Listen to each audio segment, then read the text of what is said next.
Welcome to my blog channel. আশা করি আপনারা সবাই ভালো আছেন, আমিও ভালো আছি। আপনারা যে কথা শোনার জন্য অপেক্ষা করে আছেন তা হলো আজকে আমার রেজাল্ট।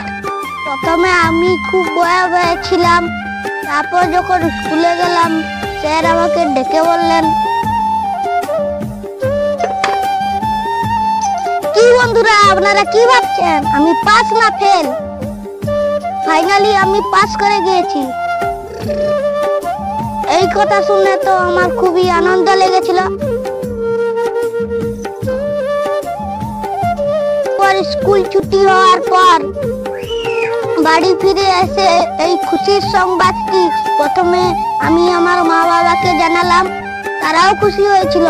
আমি দ্বিতীয় শ্রেণীতে পড়তাম, তৃতীয় শ্রেণীতে উঠলাম। আপনারা সবাই বুঝতে পারছেন, আজকে বেশি কিছু বললাম না।